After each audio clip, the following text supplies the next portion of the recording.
What's up? What's up? What's up? We back. Season 2, episode 2. I saw somebody say in the comments, like, let's get season 2 started. Yeah, that was last week. So join us, jump in, catch the replay of last week's episode where we talked about, oh man, what did we talk about again? Home tech, right? We talked about getting your Wi-Fi and your network and your security stuff situated at home. So listen, it was phenomenal. Your boy Paul McNeil was on there. He had this thing. If you text a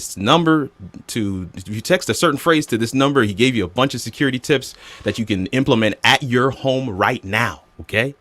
You're at your home right now. And today, we are going to be talking about kids technology. Yeah, kids technology. Now, somebody said to me this week, I see that the topic is kids technology, but then I'm also seeing that you're going to be talking about virtual reality and robotics and coding. You know, how do you mesh the two together? I'm like, look here, bro.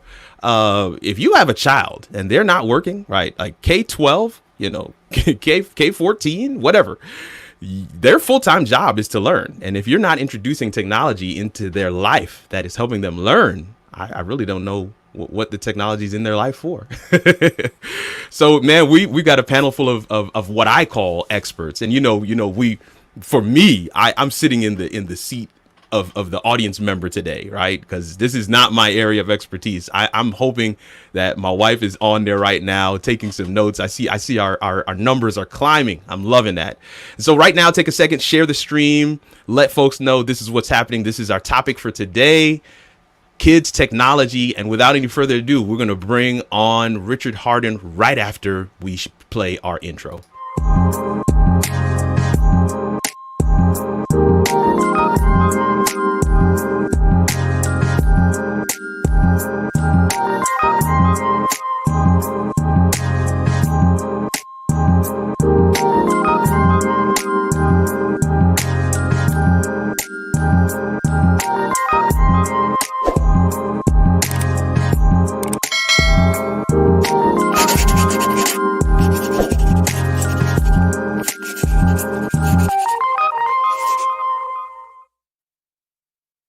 Yes, yes, yes. Mr. Hardin, how are you today, sir? I am fantastic, sir. How are you doing? Good, good, good, good. I Listen, like let me, that let me. shout out to Martin, by the way. What's up? What's up? What's up? I don't know how many people caught that, but I Not, like not that. many, not many. Listen, I did one where I was like, "It's your boy, your cousin, your nephew, Kirk," but not that Kirk. Oh man, listen, let me hit these comments real quick. Hold up, man. We got Miguel Sarant saying I need to go watch that. My bro. You need to go watch that joint. Okay, trust me, you need to watch that joint. I see some of y'all were talking to me as I was jamming. As the countdown clock was going. Don't leave me alone now. Y'all gotta dance with me. I saw Nicole dancing in the background. I saw you. Don't worry about it. I'm gonna call you out. Don't worry about it. BT, my dude, he's on there. I feel like BT, we just keep on bumping into one another all day, every day. We're working on a project for later this week, man. We in the lab cooking something up. But my man Richard Hardin is on screen, right? Like, this is my chief data officer. This is my guy. Like, I'm climbing the ranks trying to be the CIO. This guy is like, yo, but the CDO, that's the one. We got to come up. So what's going on, Richard, man? Tell the folks a little bit about yourself, where what you do, both from a professional standpoint and then also in the educational space with kids. And then let's dive into some of these questions. Awesome. So I basically I love the term master of all things data. I mean, you think of it today. Today is the new currency. There it is. Data. That's I mean, it. That's data right. drives everything. That's right. I mean, That's right. from the people watching this podcast, when the commercial comes up, it's probably something that they Googled. And That's right. Just the data. That's just the data that Google is gathering. That's true. So I work for a government contractor out of Alexandria, Virginia, and I just handle all types of data, working on a couple new exciting projects involving Azure and automation. Oh, nice. Artificial intelligence, machine learning. Good. Things I really, really love. But that's enough of that. Let's get Yeah. So in the educational space, talk to us about what you didn't know I had this passion for teaching. No clue. Someone was like, "Hey, you'd make a great robotics teacher." I'm like, nah. But that's how they get you. I stepped in, and I don't know what it was. Actually, no, I take that back. I think it was the first ooh and ah when I had the robot do something. They were like, "You can do that?" I was like, yeah. Sure. Yeah. And when they asked, "Can you show us how to do that?" I don't think I'd felt that kind of joy since, maybe when my son asked me to build Star Wars Legos with me. Wow. Big Star Wars fan. Huge. So, got you. It's been about an entire year now. And last year to this year is completely different, not only in the terms of how we've had to shift everything virtually, right, but also now I started in elementary. Now I've got elementary, middle school, and high school. There it is. There was three different Bro, animals. So totally different. Completely different. Oh my goodness. But as much as I teach them, they teach me on how to teach them. And a mentor of mine says, any day you learn something new, that's a good day. It's a good day. That's good. A lot of good days. In that's fact, good. Almost every day is a good day. That's good. And I love that. Folks, I want you to catch this piece that he said. Even though he's the teacher, he sits in the seat of the one with the knowledge to share with the students, right? But he says he is still learning. I want you to catch that part. Even as we talk about kids technology, educational technology for kids at home, think about the whole process as one where we are all as a family learning together. And so right now, if you're in the comments and you're with your kids, man, sit them next to you. Don't put it on the screen. Bring up your phone so you can get in the comments. We need you in the comments, and make sure we take this all in together, man. So Richard, man, our first question, first piece that we want to dive into is coding and robotics, man. Talk to us about kids coding and robotics. I know this is broad, but I want you to talk about it from a usability standpoint, but also want you to tie in what are some of the other effects, what are some of the things, fringe benefits that happen as children, as from different ages, engage in coding and robotics? Go ahead. I've got something for you. Good. Your kids, for the parents out there who are already watching, how many kids have heard of Minecraft? I mean, it's very popular. Oh yeah, Minecraft. It gets run in my house. Roblox. All of My these God. games. Roblox is a virus, but parents, your kids already know how to program. Wow. Those games actually require it. It is not as simple as, what we used to have with the back, forward, up, down, left, right, A, B, start. Right. No. Come on. They're actually interacting with these keyboards and have learned how to hack these games so they can get their materials faster or build this more grandiose, castle, cabin, whatever it is. So when we talk about kids and coding, I'm going to say if your child has a computer and games on it, they've probably already been introduced to it from a fact because they want to play this game. Mm-hmm. They want to play it with their friends. Yes. And there's already a community that's on there. First, they got to learn how to communicate properly. Then they have to learn how to build whatever structure that they're going to build. But I'm just going to talk to Minecraft because that's the popular thing right now. Right. And then now, in order to do that, hey, how do I? They're sharing their knowledge. How do I do this? Oh, that's easy. You just open the screen and go doop doop doop doop doop. Oh, okay, cool. Now that child has that knowledge. Why are they going to retain that knowledge? Because it's a game. It's a game. Because it's a game. That's and they're excellent. having fun doing it. And that, my friend, is the key of kids and coding. I'm going to touch robotics in just a second, but let's just talk coding. Yeah. Coding is by far one of the fastest growing, I won't say professions, but occupations. Right. Because you don't have to do it professionally. People who code for social media platforms, people who code for all of these fantastic games that people play. And we'll talk about it in a hot second, but coding for robotics in itself. So coding for robotics. That's good. Coding at its core, is what we used to do when, and I'm going to date a whole lot of us right now. Yes. But who remembers the typewriter class? Yes. I'm putting both hands up. Typewriter class. How fast can you type? Yeah. And it is amazing. You sit there and pay attention to your child when they're playing this game and they're interacting. Watch how fast their fingers move. Wow. Just watch how fast their fingers move because they've already memorized the keyboard.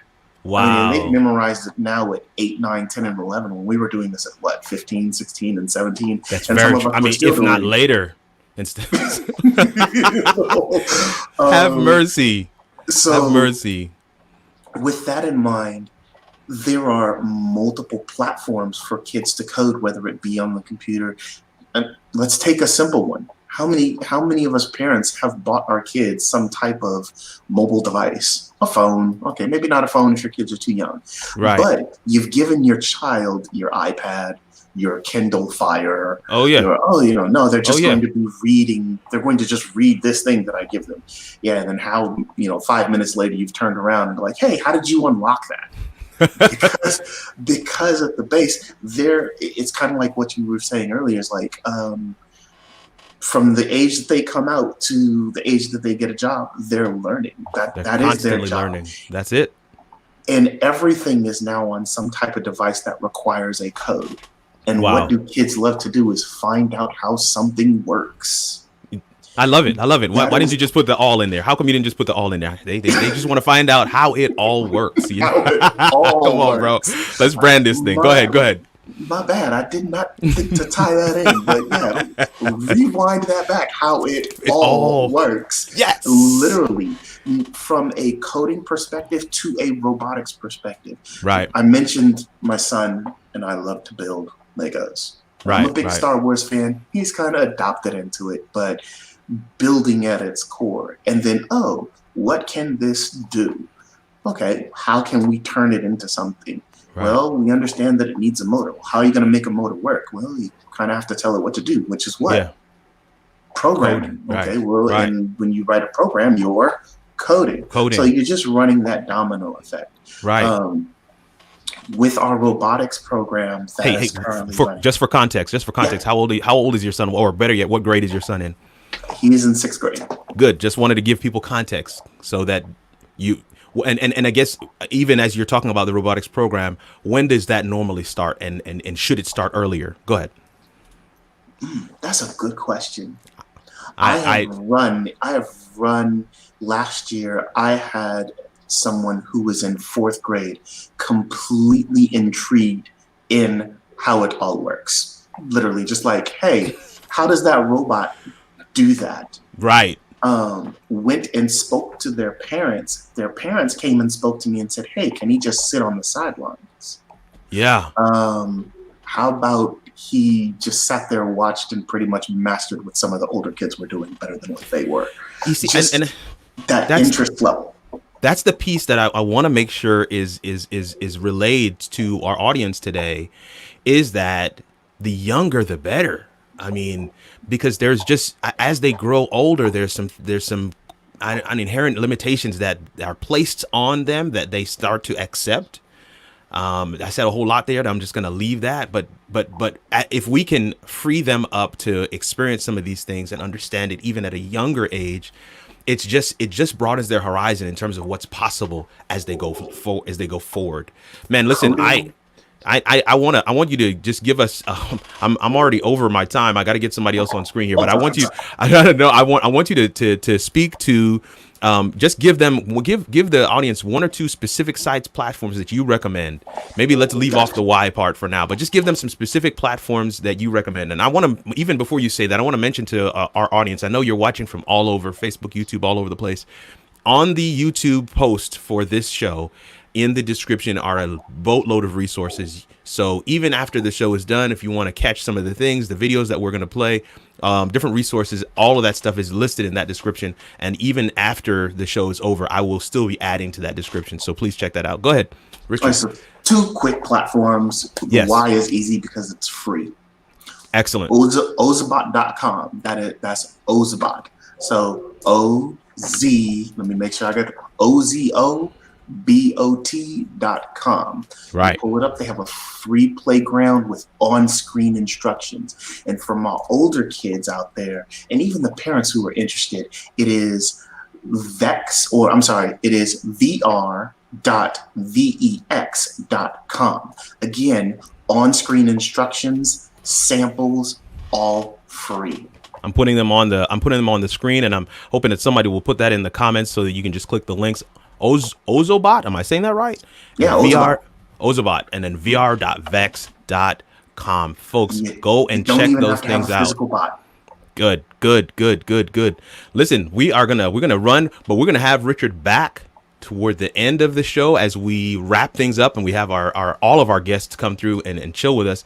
But I want you to check out these 10 robots, these 10 very simple robots as we transition to our next guest.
We want to welcome Nicole Smith to How It All Works. Nicole, thank you so much for taking time out of your afternoon to be with us and lend your years of experience to the folks. I want you to just take a moment, even as some are still unpacking the 10 robots that they saw, but just take a moment real quick. Tell the folks who you are and your background before we dive into some of these questions. I've been in education for about 16 years, give or take. Been in the classroom for about 10.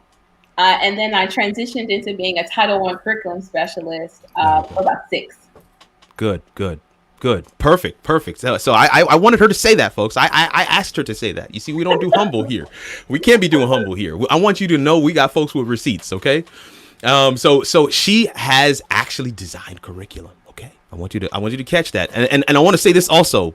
Kanika and I personally go to Nicole for different things that we can implement into our kids' homeschool experience. So we wanted to say that publicly in front of everybody, a word of thanks for all that you do for us, and then we just want to kick this question to you. Let me see if I can find the question. Talk to us about technology resources kids can use from home. I know you've suggested several to us, but talk to us about some of them and how they can incorporate them into their kids' day. Okay. I should add that my life changed this year. I'm officially a full-time homeschool mom. So these... I think that there are several hands raised in the comments right now. So I'm talking from the perspective of not just educator, but now parent. Using some of these. So the first one I want to talk about is Khan Academy. Khan Academy has saved me so much. Khan Academy, folks. Especially for math. So that's khanacademy.org. And one of the things I like about Khan Academy is you can do an individual video. You're stuck on teaching quadratic equations or something like that.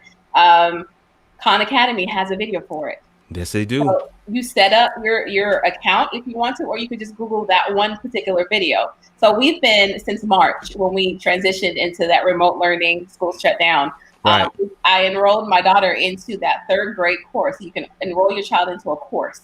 Right. And we've gone through that, trying to figure out the missing gaps because the school shut down. And the amount of dividends that I've gotten from just that is the way it explains it in a visual perspective that I'm learning from it. My area. I don't want to cut you off, but I want to make sure that folks catch what you're saying there. You not only used it to bring her up to the level where she should be, but you also identified gaps in where she was. And I think that's so critical. One of the things that I know me and Kanika have said time and again is that even as we've embarked on this homeschooling journey, we're realizing how hands off we were even when they were in school. And that is not a recipe for success. Right. So even if as a parent, you're out there, you're listening, you're like, well, I'm not, my kids are not homeschooled. They're in day school. They're actually physically go to a building or they're in virtual. I still believe just from the experience that we've had so far, and I think Nicole is confirming, we as parents have to take a much more hands-on approach to our kids' education and identifying that they are meeting their benchmarks, because at the end of the day, it's not about the grade. You want them to actually know how to do this stuff. Right. So I'm discovering even now, just different things. I'm like, okay, she's great at this. Okay, we need to work on this. And I knew some of it, but some of it I did not pay attention until we're having these conversations in our homeschool class. There you go. And so it's that interaction, and being intentional with the child, understanding that each child is different, and has different learning styles, different strengths, weaknesses, and they approach things with their perspective from their viewpoint, vantage point. So it's amazing what all you can learn about your child, even in that process. And capitalizing on that. And capitalizing on their learning style to get the most out of what you have. You want to get that, increase that student engagement. And that's one of the ways to do that, is to say, what are they interested in? How can I capitalize on it? Excellent. I see Valencia's in the comments. I see Kanika's in the comments. I see I'm gonna say his real name. Eddie Johnson is in the comments, even though his name on the screen is not Eddie Johnson. But I see you, Doc. I see you out there. You said your son was dancing to the video package. That's what's up. Nicole, we have one more question here to throw on screen for you. What are your recommendations? I know you talked about Khan Academy.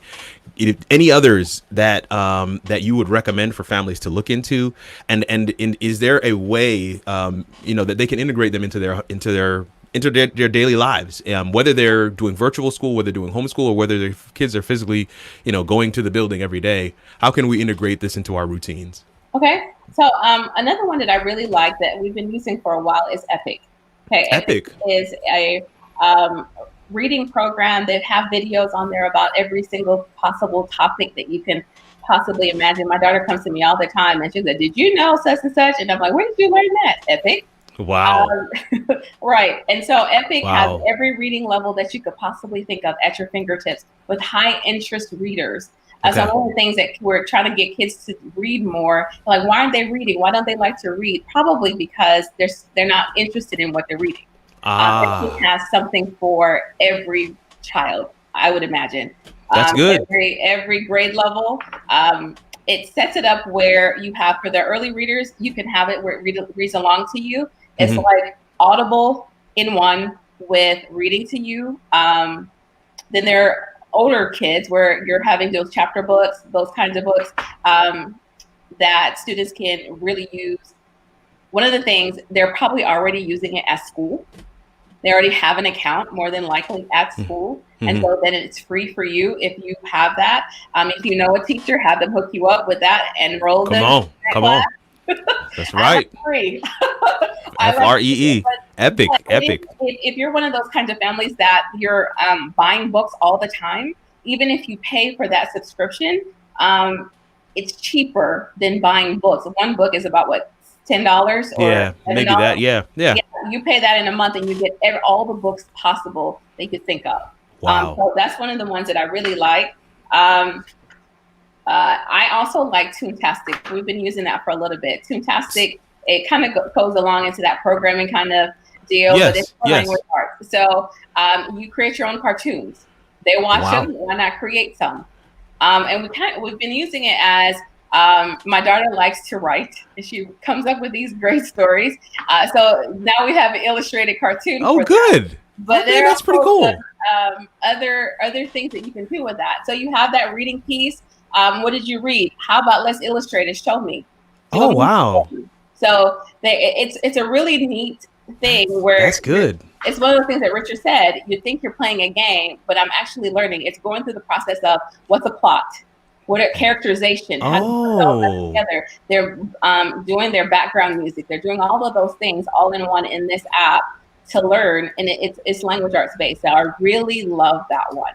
That's good. That's good. I'm going to definitely look into that. Carson loves writing stories, and they're constantly making up different things. Even if they don't have any characters, they'll just play with their hands. So I definitely love that. That's really good. I'm going to have to get those from you so that I can add them to the resource list. Okay. So make sure you either email those to me afterwards, because I want to add that to the description of the video. And again, folks, we're making sure we add all these resources to the description of this video that will stay on YouTube. So look out for that and check the description. Even now, there are some resources in there. They're asking me to write that name on screen. Give me that name one more time. I want to spell it for them, for the people. The last name. I know you said Epic. Let's start. So it's epic.com? Yes. EPIC. Yes. Okay. And then what was the Toontastic? TUNE? TOON. Oh. TASTIC. Toontastic.com. Yes. So it's an app. So you can look on their website for the intro, but it's an app. Good. Nicole, we're gonna, I mean, first of all, this was phenomenal. We're so glad to get you in here and hear from your unique experience and your wealth of knowledge, some of the resources that people can use for their kids while they're at home and learning. That's their full-time job, right? That's what they signed up for. They need to be learning.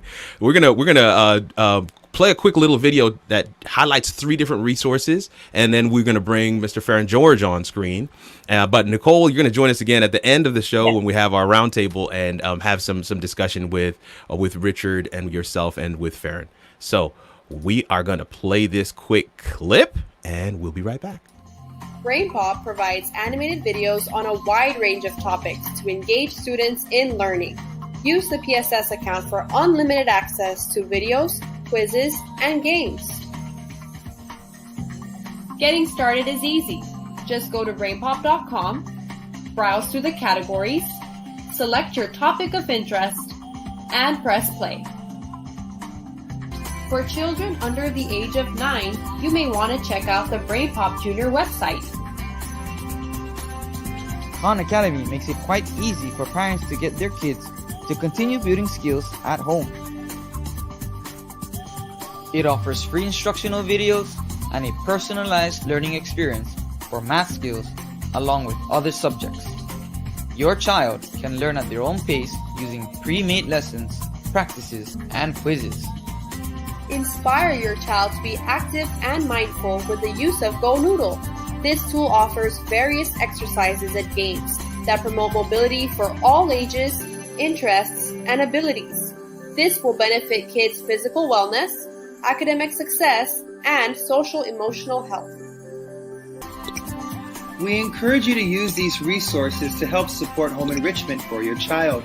Thank you for being involved in your child's education and well-being. Remember, Marianas, we are in this together.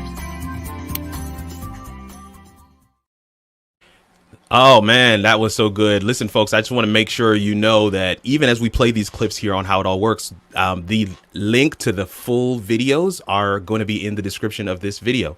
So you can, we chop it up. You know, we don't want to have you sitting here for 16, 20, 15, 20 minutes. So we chop it up to be able to give you just some of the relevant pieces, but they go over in more detail especially in that last video, some of the resources that you can look into. And that Go Noodle one is one I'm definitely going to look into. Getting the kids active and having that physical part of them be a part of their educational experience is so important as well.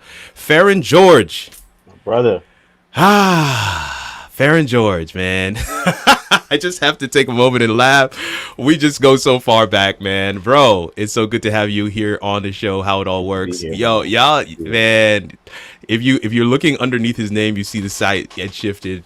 A lot of resources I stole from there last night. So Ed Shifted. Farron, tell the folks a little bit about yourself, what your background is, and then let's dive into some of these questions. I want to see if we can get these other folks back on screen here before we close it out. Sure, for sure. First, let me say, man, thank you so much for having me on this afternoon, man. It truly is an honor to be on this platform, bro. I'm really proud of you, man. I'm really proud of you. Thank you for doing this. So a little bit about myself. I am a former Baltimore City educator, proud Baltimore City educator. Baltimore. Yeah, I was the instructional technology coordinator for Fort Worthington Elementary Middle School, which is a K-8 school. So I was responsible for anything that buzzed, coded, tweeted, flew, jumped. K-8, I was responsible for coordinating that experience. And I was also the computer science instructor for that school. I'm currently in the private sector doing instructional coordinating and training in the corporate space. Not quite sure which is easier, working with the babies or with the adults, but it's fun nonetheless. Man, listen, let me jump in for just a second and mention that he's made the transition, folks. Like, some of you are wondering to yourself, like, wait a minute, you moved from education to corporate? How in the world? We're going to have you back to figure out how it all works. We're gonna have to have you back. How did you make that transition? We don't answer that question. Don't answer that question. Answer this question. We're gonna put this question up here. Man, I'm seeing where I must have forgotten to mention that we do have a show question, right?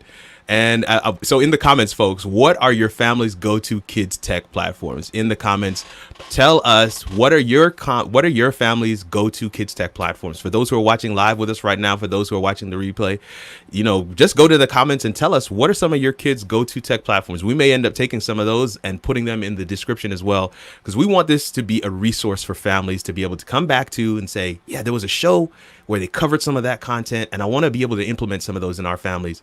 And so we want to make sure that we get some of those. So in the comments right now, what are some of you, if we haven't mentioned it, what are some of your kids' go-to tech platforms that, and even just give us a little blurb about what that has done for the child.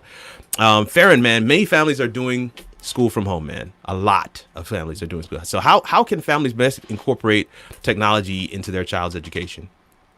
So I answer that this way.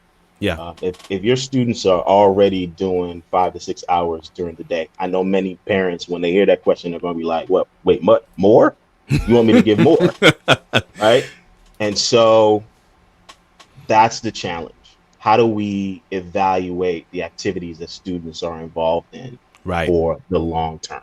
Right. So as a part of my responsibilities as the instruction and tech coordinator, I needed to evaluate whether anything that the kids were doing connected with 3 key areas. Right. First area, learning skills. Are they learning skills? Good. Are they reinforcing literacy skills? Good. And are they reinforcing life skills?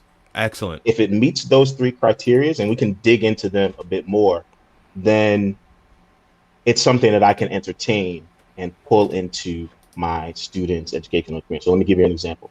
Yeah.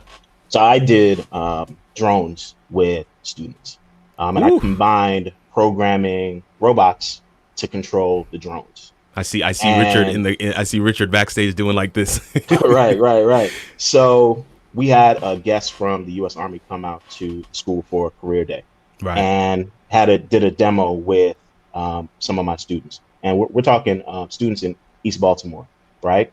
And so a lot of times when people think about Black and brown kids, they don't think that our kids necessarily have certain types of skills. Talk to us. My job was to prove that we're not on that, right? These kids can do everything that everybody else can do. Come on. And so when this gentleman is receiving this demo from my student is teaching him how he's programming the drone using the robot. So whatever actions the drone is doing, the robot is controlling all of that, right? So the gentleman turns to my student and he says, "Wow, this is really impressive. By the way, this is a 6th grader who's doing this." Come on, talk to us. Pulls him off to the side and he's like, "By the way, I didn't tell the student what I do, but I'm in charge of the drone program down the street working with the Department of Defense. Wow. And the skills that this young man is exhibiting is essentially what we need our pilots to use who are controlling these drones." And so you may see it as a toy, but these are career pathways that these kids are really tapping into right here. There we go. Now, see, folks, these is it. Career pathways. Career pathways. So one of the things that many parents don't understand about the technology that our kids have today, there's a commercial application to it. So that's you picking it up at Best Buy or Toys R Us or, Amazon, you picking it up there. But there's also a industrial side of it. So that drone can be used to, make noise in the house, but that drone is also doing surveillance in Afghanistan. Yes, it is.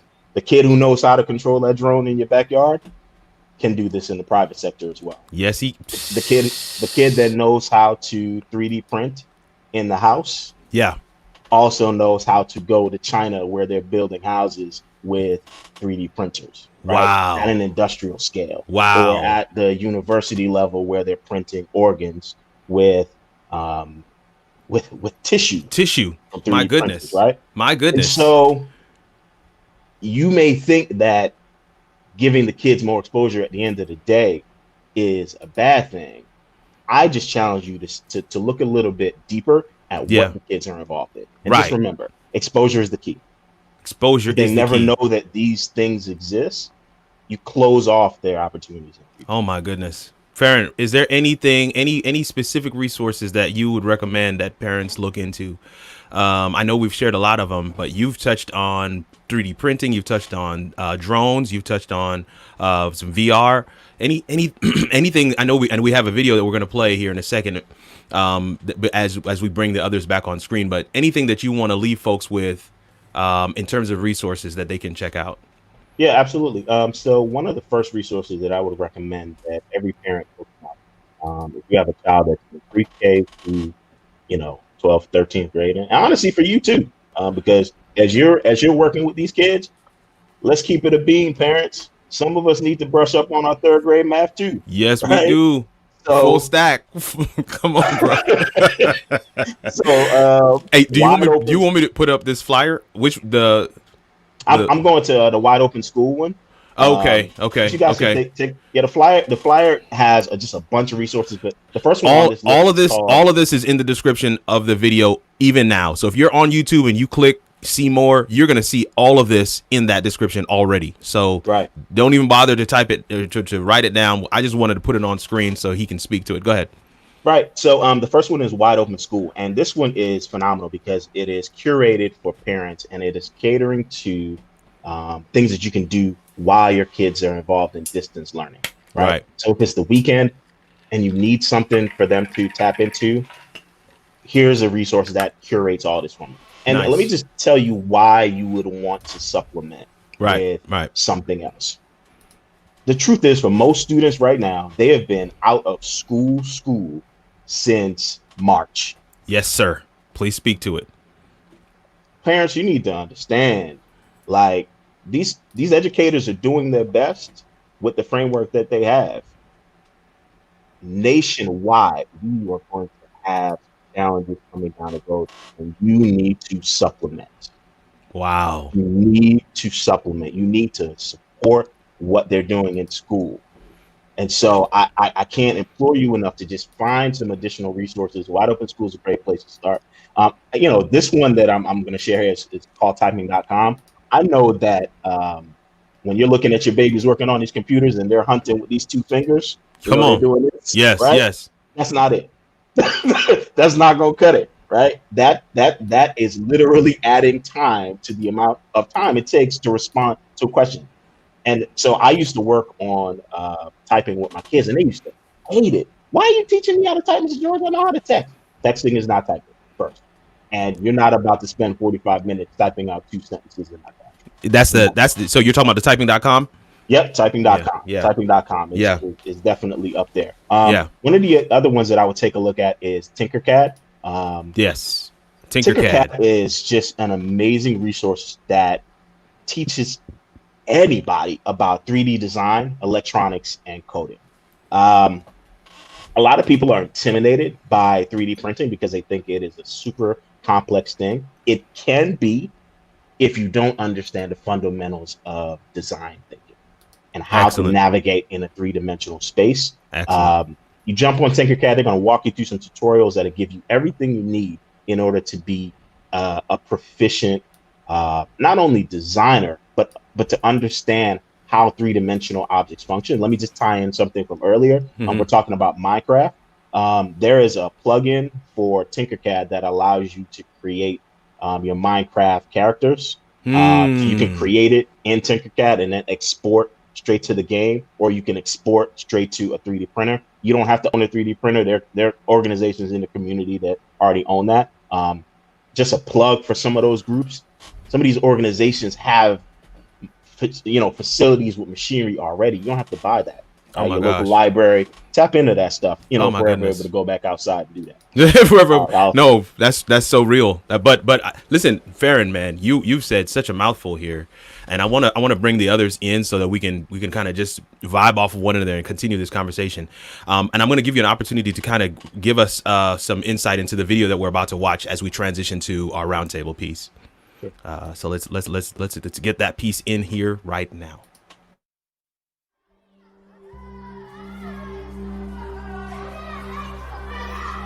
Our students are creative in ways that I don't think most adults realize.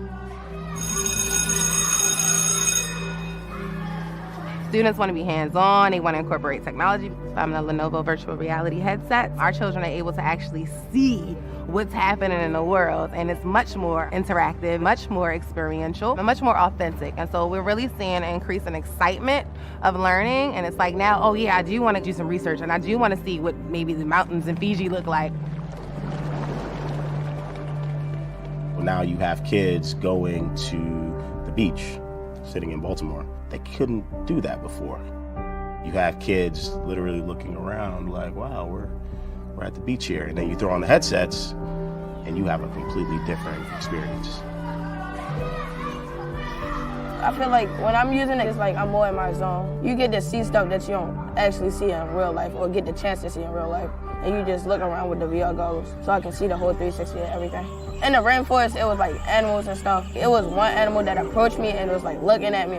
It's just a whole different experience for them, learning-wise. Through the VR goggles, they had that hand-on experience, so they felt like they were really there. So the knowledge stayed with them. The virtual reality goggles is cool. It felt like I was actually inside and I was on a roller coaster. Like I got scared because I'm afraid of heights. It really felt like I was really on the roller coaster. They can be fun. I think we can learn from those. We could do like a little virtual reality science experiment. Bro. They are sharing the technology. They're showing each other how to get around little things. And I'm like, hold up, I don't know that trick yet. Teach me that trick. I love it. Yeah.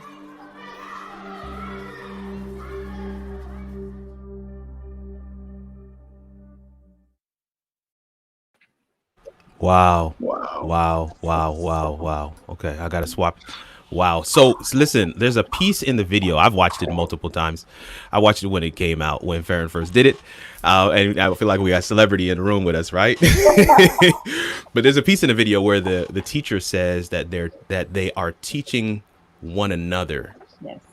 And she's having to say, hey, I don't know that. Show me too. And I want to free up some families out there that are like, well, I don't get this stuff either. The point and the name of the game is to be learning together. I think we started off saying this, and it's a recurring theme throughout this episode. We want to be learning together. Farron, I don't know if I'm certain Nicole probably has some comments. Richard has some comments. So I just want you to give us a little, touch on what that video and some of the things and the impact that it had on those kids and those students, being able to interact with that kind of technology. No problem.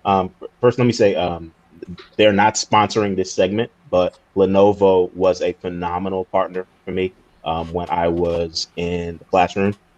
Just a phenomenal organization that got down to the ground level and was doing work with an individual teacher in an Excellent. East Baltimore classroom. So there's a lot of companies that talk about what they're doing in the community. That's a real one. There you go. But with that said, that project was us testing out Lenovo's VR platforms for ed. What can we do with it? How far can we push it? And what we found was that it became an invaluable part of the learning experience for students, many of whom never left a 6 to 8 block radius of where they work. My God. Right. And so you're able to take a kid and put them in an environment where they're in the middle of the jungle. Yes. Let's put that in context, right? Somebody that has never left the country is now going to South America. Come on. Africa. Yeah. Or these are the things that you can now do with technology. It's kind of like that episode of Star Trek way back in the day where, you could just teleport to somewhere and learn about it. Well, yeah, that's here today. And while the temptation would be for most parents to say, oh, you're just going to play shoot 'em up games. That's if that's what you allow. Right. That's all you want the student to get out of it. Right. Big facts. We're going to be shooting up zombies. I'm going to join them. Right. Yeah, we can do that. Let's do it. But this piece is where I don't think most parents make the connection. Every tool that your child has can be used for fun, and it can also be used for learning. And there doesn't have to be a separation between the two. Right. As a matter of fact, I say if your learning is not fun, it's trash, because I don't want to be a part of it. And your kids don't want to be a part of it. Dang. So, just think about that as you're watching your kids in their classes, their virtual classes. If they look like they're not having fun, they're probably not learning a lot. Wow. Right? And so let me just say again, all of these tools that we're sharing with you today, if the kids look like they're having a good time, mom and dad, that's the point. You want that. Excellent. You want that. So that means that they're going to go back to it and they're going to invest in it outside of you telling me I have to go spend 5 minutes doing this. Oof. Right. So that was that project. That's basically the nexus of it, man. It's just exposure. Somebody saying it in the chat. Exposure. What's the difference between a kid in East Baltimore and a parent who's making, 6 figures? That 6-figure parent gives their kid exposure. Yes. And let me say that the VR experience is not out of reach for the average parent either. I bought mine on Amazon, and it my daughter was obsessed with the Eiffel Tower for some strange reason, Well, the first time she saw that in a VR viewer and she felt like she was on that thing, it changed her whole. That's Want to research it. When can we go? It only takes a small interaction to get Right. them hooked. They're kids. They're gonna love it. Yeah. If you have your kids sitting with you, your kids can make their own Legos. Yeah, they can. Right. And like Farron said, like, learn to do something on, what was it? Tinkercad. Tinkercad. Yeah, that's a good one. I'm gonna have to learn on that. Yeah. But play with that and then take it to one of the local libraries. See what they can print out for you. I'm actually very interested in that, Farron. So that little piece of knowledge right there, that's gonna be awesome. One of the things that we want to drive home is that don't feel overwhelmed. I think that we need to be exposed to the fact that there is so much that technology has afforded us as parents of this next generation, for these kids that are coming up, and we have opportunities to be able to expose them in ways that our parents never did. My parents believed in the drive, they believed in the long road trip, and they took us summer everywhere, and we packed up, all 7 of us, in small cars sometimes, and we made our way to different places, and we traveled more than a lot of our friends and anybody we knew, really. And we never flew. We would always drive. It was just too many of us to fly, but that was their version of exposing us. Took us to graduations. We always went to graduation. So that said to me in my mind, oh, wow. Okay, so graduating from college is a thing, because I've been to so many different college graduations. So that's another version of exposure. So for me, it was never a matter of, I don't want to go to college. It was a matter of, well, soon it'll be my turn to actually graduate. And that's what exposure can do, is it sets what's normal for your children. It sets their expectations. Go ahead, Farron. Hey, Kirk, I just want to say one thing. The first time in a long time that I've seen that video, and as you're talking about tech, if anybody is following articles about diversity in tech, you know that one of the hot topics is there ain't no diversity in tech. Ain't no diversity. We don't exist in certain spaces. No. Right? That video, what did you notice? All black. Those kids can do it. Yeah. They can. Our kids can do it. They absolutely can do it. So what is the disconnect? Wow. They have the capacity to do anything that anybody else can do. As a matter of fact, we can probably do a flyer because our kids are dope, right? Yeah, they can. But we got to get these kids these opportunities, because the jobs of today, not the jobs of the future, the jobs of today are the toys these kids are playing with. Exactly. Please understand, if your kids don't get exposure, this gap that we keep talking about, it doesn't go away. It just gets wider, right? Excellent. You're not going today. You can pull up a job at Tesla to be a mechanic, and you see that the skills that are required, heavy in computer science. Yep. Just to be a mechanic. Okay. Right? To be a mechanic. So what happens when Honda and Toyota and everybody else starts doing this? You no longer get to be the dude who don't know how to do anything, but can go get a job as a mechanic. That will not exist. And so it is in your interest as a person of color, if you are a person of color and not, to get your kids exposure, because the world isn't waiting for your kids to catch up. And I think now to expectation, exposure and expectation. So you bring in these devices of the teacher, bringing them in knowing, it's not that can you do it, it's what are you going to do? Yes. We know. So it's that you want to make sure your kids are in an environment where the teacher or the adult expects them for greatness, expects greatness out of them. Yes. And then they'll thrive. If it's just a matter of you're in a room with a teacher in a classroom and they don't expect anything out of your kid, they buy into it. Get out of there. They buy into it. Get out of there. It's a matter of, we're going to try this, y'all. It might be challenging, but hey, you can do it. You can do it. That makes Let their a imagination difference. I've drive. seen it in classrooms and no matter what the subject is, if the teacher or the adult or the parent believes that their child can do it, the kid buys into it. Wow. That's all it is. Wow. Listen. We are right at our cutoff time. We are right at our cutoff time. I know. It goes quick. See, it goes quick. The hour. I know. I know it goes so quick. Listen, I want to say a word of appreciation and thanks to my entire panel, Richard Hardin, Nicole Smith, Farron George. Thank you guys so much. This was rich. I know I'm going to give you guys all a second to say something as a wrap up and then to plug your hustle or plug your whatever.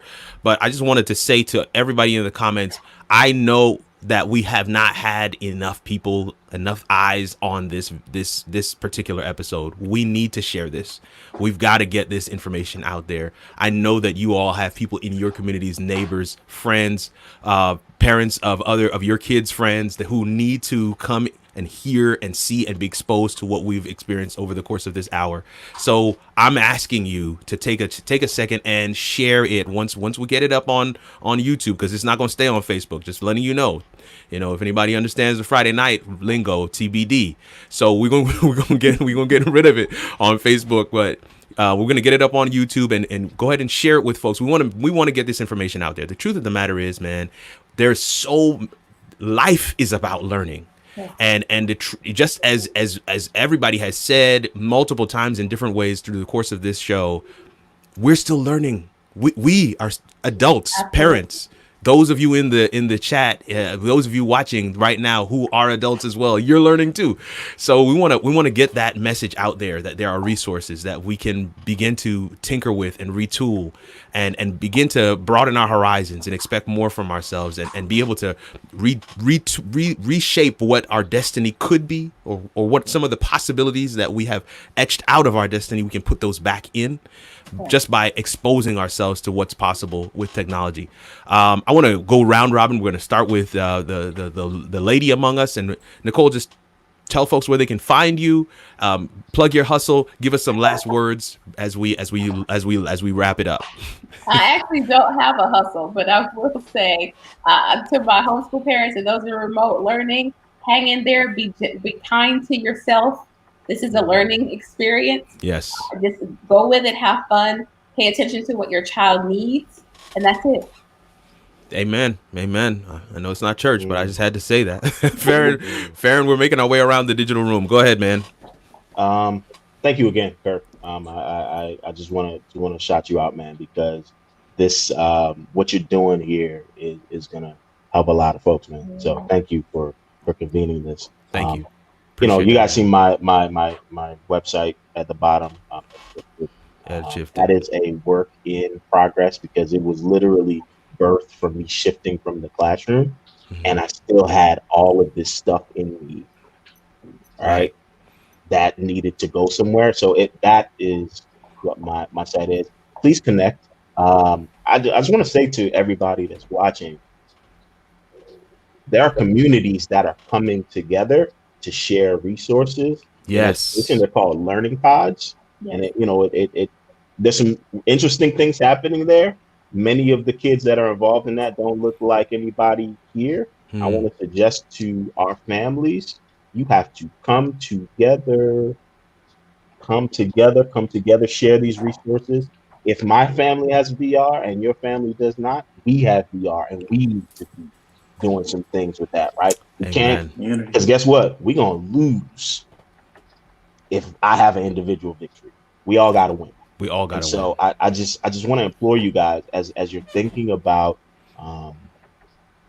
what to expose your kids to, make it fun, make it enjoyable, push the limits. And if your fear as a parent is the thing that is going to stop these kids from learning, mercy, contact somebody like myself and let's get you what you need in order for you to be comfortable managing that so that we can release these babies to go and do what they need to do. Yes. There's greatness in that. There's greatness in that. There's greatness. Oh, that's good. Richard, come on. I said it at the beginning. Any day you learn something new, that's a good day. Amen. Your children have good days every single day when they're on this platform. With the information that Farron has shared, with the information Nicole has shared, there should be a lot more good days. And as Farron said, fun while doing it. That's good. That's good. Feel free to reach out to me on Facebook, Side Hustle, fatherssoncooking.com.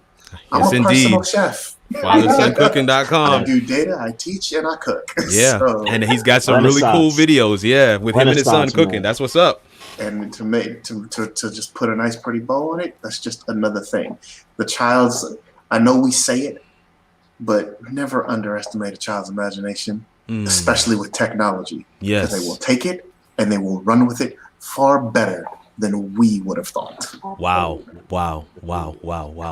I'm just saying this publicly with you guys still on screen. Thank you for your time today. Folks, I cannot say enough that how good the content was having everybody on screen with us today. Man, my mind is blown. I'm definitely gonna have to go back and watch some of this stuff, get this content, write down some of the websites, make sure that I'm incorporating some of it into our kids' lives. And then, just like they said, I'm gonna be reaching out to others. Nicole happens to be a neighbor of ours, so we're gonna be reaching out to others in our community.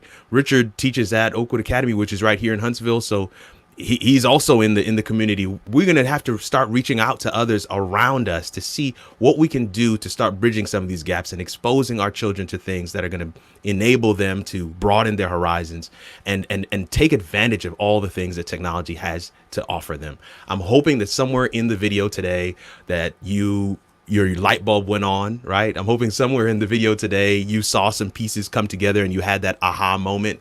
I'm hoping that you were able to peek behind the veil a little bit and get, some of the deeper levels of how the inner workings of kids and the technology works. I'm hoping that in a nutshell, you were able to figure out just a little bit more how it all works. This is Kirk Nugent, the Geek Speaker Preacher, and I'm going to see you guys in the next video. And that next video is going to be next Monday, where we are talking about smart home technology. Smart home technology. And we're going to have Henry McKechnie, Natalia Toms, and Farrell Hutchinson on the show next Monday on the 19th of October, talking about smart homes, smart home technology. And then the week after that, we're going to be talking about setting up a home studio, which is a hot topic right now that everybody seems to be interested in as we segue into our production month in the month of November. Thank you so much for joining us today. And we will see you again next week in the next video.